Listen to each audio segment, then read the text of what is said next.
In the United States, over the last decade, 60,000 pedestrians died under the wheels of an automobile. 1 million pedestrians were injured. Join us for the next half hour as we take a look at Perils for Pedestrians. On this episode, we visit The Hague for the Walk 21 International Pedestrian Conference. First, we meet Jack Short with the International Transport Forum. Then we visit one of the largest pedestrianized areas in Europe. We learn about the international cooperation on theories and concepts in traffic safety. We talk with a key participant in the Pedestrian Quality Needs project. Finally, we learn about the Making Walking Count project. Stay tuned.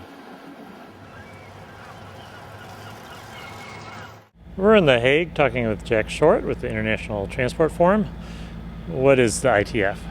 The International Transport Forum brings together 52 countries, all the OECD countries, all the Eastern European countries, and now India as well, to discuss transport policy issues on a strategic level. It's a kind of a think tank for governments. Why were you here at the Walk 21 conference? Well, I think walking has been ignored really as a mode of transport. I have been organising and attending ministers' meetings for 25 years now, and we've never discussed walking. So I think it should get a push up the agenda. So I came to try and give a little talk about why walking is ignored and how we can do something about it. Why is it ignored? Well, it's hard to understand, actually. I think one of the reasons is we have very bad data, so it's not included in data. So when we look at transport data, you never see walking data. So it's forgotten about then from the start, from the analytical perspective. Also, I think we kind of take it for granted. You know, we talk about travelling by train or bus, but we don't mention that we travelled the end parts of the journeys on our feet. So it just sort of gets forgotten, I think. What can be done about that? You know, how do we get some attention to walking?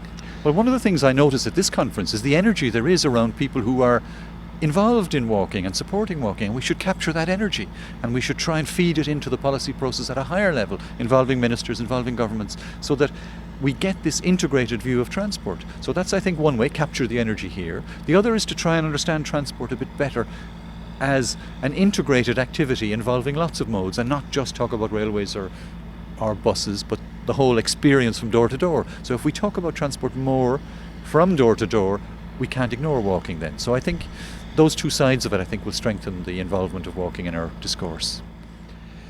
And how can the folks at the conference here help ITF address this issue a little more fully, and what role can ITF play in walking? Well, we have our big theme for 2011 is transport for society.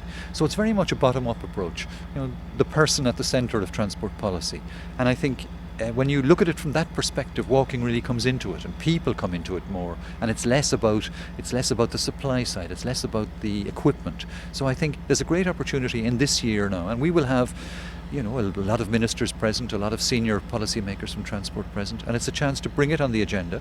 Now, I think they can do that in a number of ways. We can find good speakers, good motivated speakers who understand the issues and bring it to the attention of the broader audience. I think the positive experiences we see here, the posters, the lessons, the good practice, there's a great opportunity to share all that, I think. And ministers looking at things at the national level, walking often is very much at the local level. How do you make the connection between the two, since obviously national policy is going to impact? I think it's a very important point. We saw the same thing with urban travel in general and with cycling, for example, where for many years government said, oh, that's a local matter, we have nothing to do with it. But eventually certain governments understood that the national government has a role in setting the framework, in supporting initiatives, because it goes along with the kinds of policies they are supporting at national level. And in fact, 80% of their people live in cities anyway. So if you ignore cities, you ignore a huge potential source of improving things. So I think many governments have now realised that there is a connection between what they say at their national, international level and what happens on the ground, and that they can actually influence it by setting the right framework, the right incentives. So if things go well, what impact could next year's conference have on walking in the international level? Well, I mean, there are a lot of possible impacts. There are some very direct impacts, I mentioned in my speech, for example, pedestrian deaths. I mean, they're incredibly high in countries where motorization is growing. I mentioned Russia, where 40% of the 30,000 deaths are pedestrians. This is an enormous toll, and any country in the developing world where motorization is growing is facing the same kind of challenge. So if we understand that simple thing, that we've got to slow down our cars in cities and get the speeds down, then we start immediately saving lives. So that's a very immediate benefit. I mean, the other benefits can come maybe a bit later, when we start seeing the benefits of walking for society, for people, the idea of people together in city streets, that the city streets are an attractive place to be, that they're nice to walk around, that they're actually good for commerce, that it helps interactions between people. All of those things can come then as well. But I think the first and the biggest hit would be to get speeds down and reduce pedestrian fatalities. We're in The Hague talking with Richard Moerenhart, who's an engineer at the city. Where are we standing? We're standing on the Plein in The Hague. That's the political capital of Holland. And we just walked through some of your pedestrianized streets. What's the history of those? The history is that about 30 years ago, The Hague was a very car-dominated inner city, and the shoppings are an economic backdrop in the inner city, and the community decided to have a large pedestrian zone to renewal the inner city, give more room to pedestrians and bicycles, to get a healthier and economic vivid inner city. And that was quite some time ago. How has it progressed over the years? Now we are building almost 20 years to enlarge the pedestrian zone, because it doesn't on the one night ice. So we are endurance our building, and now after 20 years we are finished, and we are very proud of what we built here in The Hague. We got more visitors, more people who are gone on cycle to the inner city, visitors from also The Hague, but also international visitors, tourists from all over the world, and they are enjoying the inner city very much. How does your pedestrian zone compare with other pedestrian zones in Holland and in Europe? In Europe there are a lot of pedestrian zones, but also with one or two streets. And The Hague is different because we got a whole area. Almost, I think, 80% of the inner city is car-free, is a pedestrian zone. So that's a big difference. The area is almost 400 meters square. What's the key to creating a successful pedestrian zone? What goes into designing it and building it? One of the successes is the behavior of people who are knowing what they are doing in a pedestrian zone. There's always conflicts between pedestrians and cyclists, but if the design is good, people know what they have to do. And another key factor of success is that shopping holders and the inhabitants of the inner city are also positive about pedestrian zones, because they are the real users of the pedestrian zones, and not only the visitors but also the people who live there and work there. And how do you handle deliveries and other things that require a motor vehicle to come in? They are allowed in the morning from 5 till 11 to deliver goods, and after that it's closed. So they know when they are allowed, so they behave. Otherwise, they become for a closed door. And how does your transit system, your trams and buses work with the pedestrian zone? They are also allowed in a pedestrian zone, but they have to slower their speed. They have a speed limit from 15 kilometers an hour, so they adjust to the pedestrians. So pedestrians are not in danger when they are walking in a pedestrian zone. They see the trams and the buses in time. And do pedestrians walking on one of these nice, quiet, pedestrianized streets in the pedestrian zone, do they really notice the difference between that and a street somewhere else that still has the motor vehicle traffic? Yeah, because in a normal inner city, but what's normal, pedestrians are allowed to on the footpaths, and they are just centralized where they can walk. And in the pedestrian zone, you can walk everywhere. Dus you are at maximum freedom. And you have a lot of pedestrians, a lot of bicyclists. How have they learned to get along well in the same space? It's a natural process. When you are introducing a pedestrian zone, at first take they are claiming the normal rights, but after a while, and that comes very quickly, they are adjusted to each other. You got eye contact between the pedestrian and the cyclist. Is he going left? Is he going right? They reduce their speed, so they are on the same level.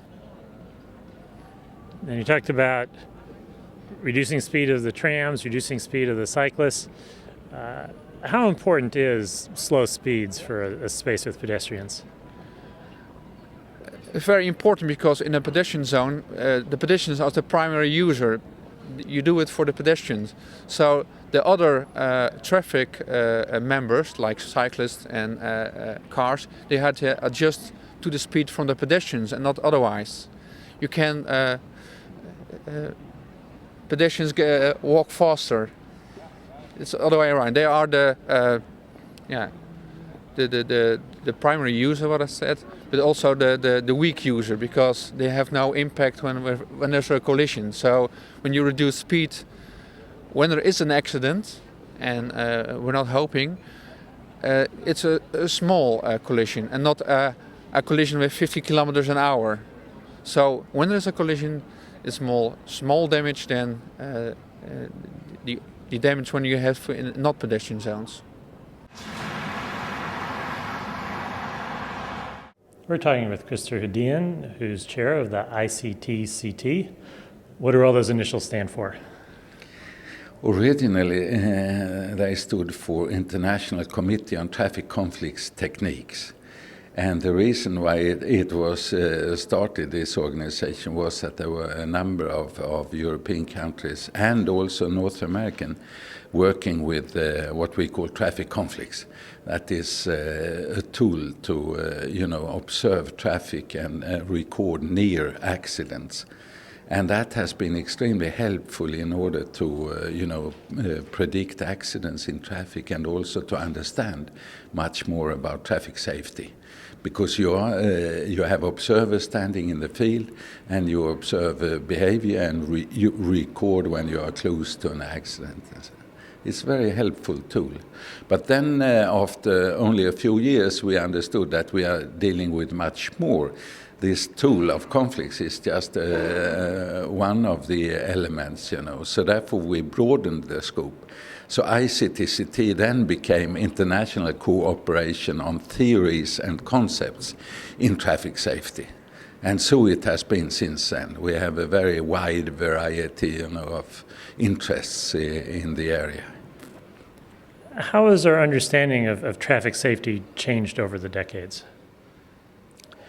Not enough, I would say. I gave a presentation 2 days ago here, and I showed that the fight for safety for pedestrians have been going on for not only decades, but even centuries, I would say. And the development is very slow. What has happened now is that safety has also been broadened, including many more aspects. Now it's more and more about quality of life, you can say, for pedestrians. And that is, I think that is a big breakthrough, because now it's possible to talk about, for instance, attractive cities and sustainable cities, and city authorities are extremely interested in that, because that's the way, actually, how they can survive.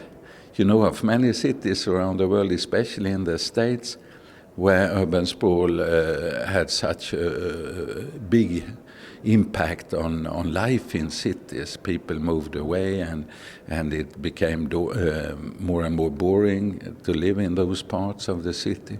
So therefore, safety is now included in a wider scope, which makes it much more easy to fight for real action, so to say. What other changes are taking place in terms of our concept of pedestrians and traffic? I think primarily it is slowly coming, so we have not made much progress yet. But what is happening is that space is like taken back by pedestrians, and that's a very important part, because now the footpaths or pavements are narrowed and narrowed, because more and more car lanes, and now it's kind of getting back. And with that, it will increase walking, and it will increase the importance of walking, and the voice of pedestrians will be much clearer heard, because it's also a matter of the most critical part from a safety point of view, that is the meeting between cars and pedestrians. And that is what we have been fighting for many years, and today it's quite clear that low speeds in principle solve the whole problem from a safety point of view. But then, you have to design streets so that people drive slowly. You have to redefine the car. The automobile has to be, a part of this, because it's one of two important system elements. One is the infrastructure, and the other one is a vehicle. And the vehicle, you can't accept that the vehicle can make 250 kilometers per hour with 250 horsepower at the same time as you have a street where you don't want people to drive faster than 20 or 30 kilometers per hour. That's a big challenge still remained to be solved. Also because car industry, of course, doesn't like that concept. They admit it quite officially that we can't sell cars on low speeds. No, okay, but they should take their responsibility, I think, and particularly governments should be much more straight in declaring what should be or how a vehicle operating in urban areas should be defined. And you talked about the importance of low speeds and the problems with cars that are designed too fast.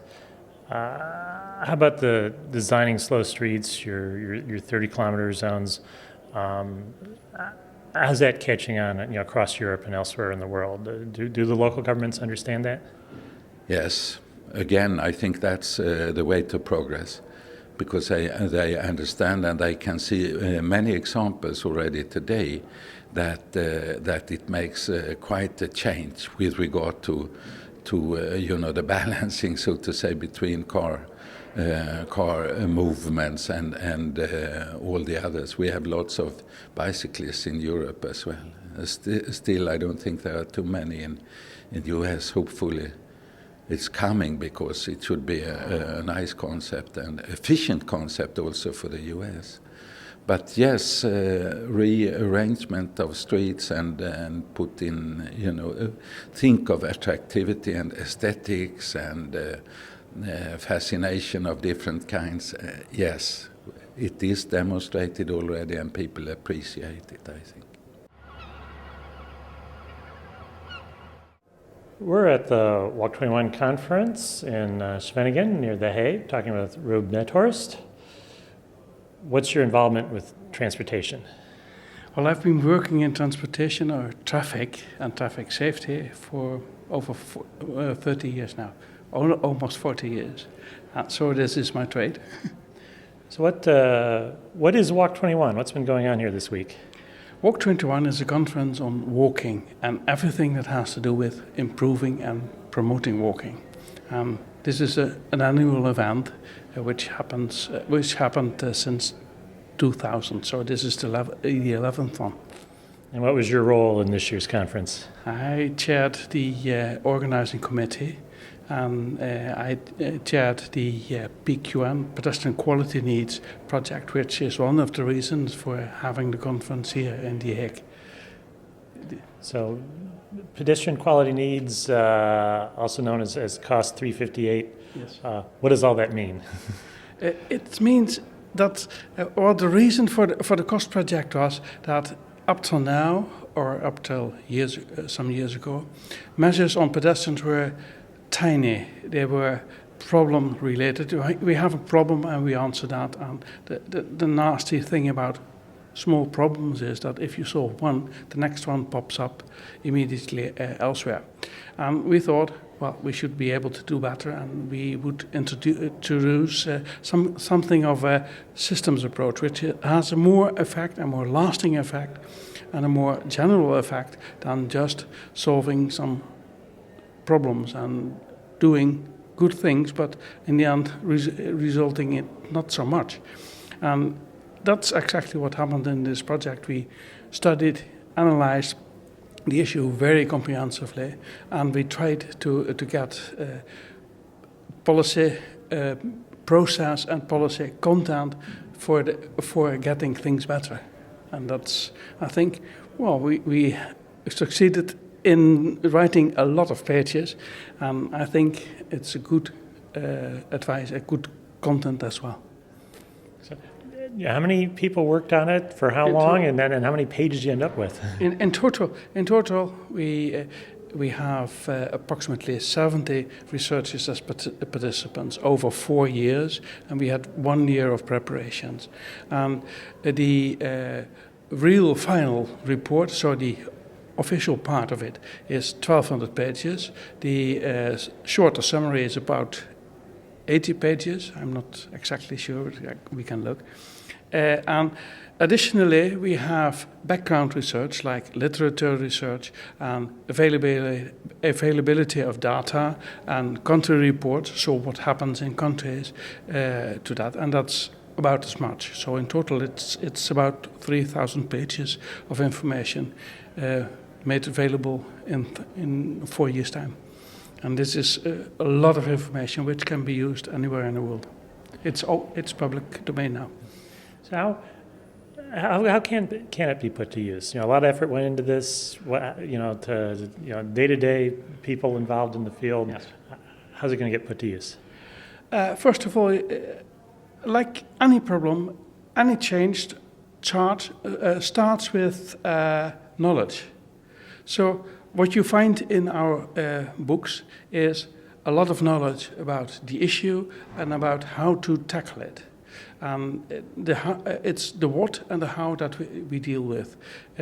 For doing something about the how, you have to know what extensively. So we treat that extensively, and we next give a approach for making a systems approach to the issue, and you find that step by step documented in the report. That's policy process report part number 4 or 5 it is, and that's another 250 pages included in the 1,200, I must say, and that's very detailed how you can build your process, and how you can implement measures and how you can weigh them against other measures, so that you know what is important and what is not so much important.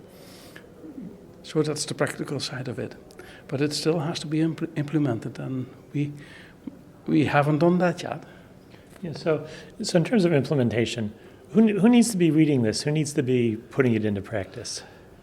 I think all politicians and practitioners and NGOs can find things that may be of use for them. We have a separate sheet of conclusions and recommendations, and that specifies what's in there for the national governments, for local authorities, for practitioners, and for NGOs. So those are the main groups we targeted, and I think that the motor of change normally is the practitioners. So we give great attention to what practitioners can find and can do to change things for the better.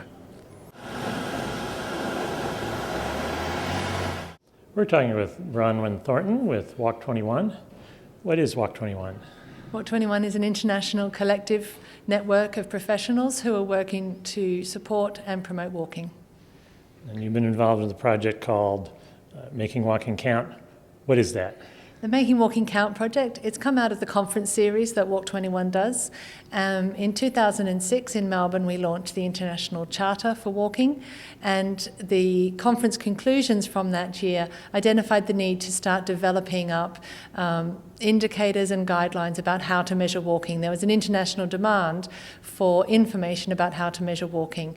So over the last several years, since the Melbourne conference, there's been ongoing work by the network of professionals to develop up a set of common indicators and methods for measuring walking. The Make Walking Count in particular came about to get large cities like London, Copenhagen, Barcelona involved in the project to use a tool to survey their population and find out both a qualitative and a quantitative analysis of their walkability. So why were people walking? Why weren't they walking? How often they walked, what they liked, and what they would like to do differently so that they could walk more. And we ran the project before the New York Walk 21 conference last year and surveyed Copenhagen, Barcelona and Melbourne and London, and got some fantastic results whereby the different motivations and the different barriers in the cities actually show up quite fantastic learning opportunities when you have that information to compare between the different cities. So, how are they putting that information to use now? Now that now you've done a few cities, and how's it put to use? The cities sort of sponsored the project. They were interested in the information as well. So the idea is that we've benchmarked them initially, and Copenhagen has written their first ever pedestrian strategy using some of the data developed by the Make Walking Count to inform that. It's also informing their account of urban life in regards to walking. So they've taken the data and they've really run with it in the process of developing a strategy, which obviously involves community consultation and a whole range of other inputs. The information they got from Make Walking Count was critical to that. London is using it to inform their policy investment choices that they're making, and it's informing their broader policy in terms of other programs that impact on walking. Barcelona, I must catch up with Ollie and find out particularly on that. They have recently signed the International Charter for Walking and are paying more attention to the opportunities. Barcelona is already a great walking city. The survey has highlighted some opportunities for them as well. Visit us on the internet at www.pedestrians.org.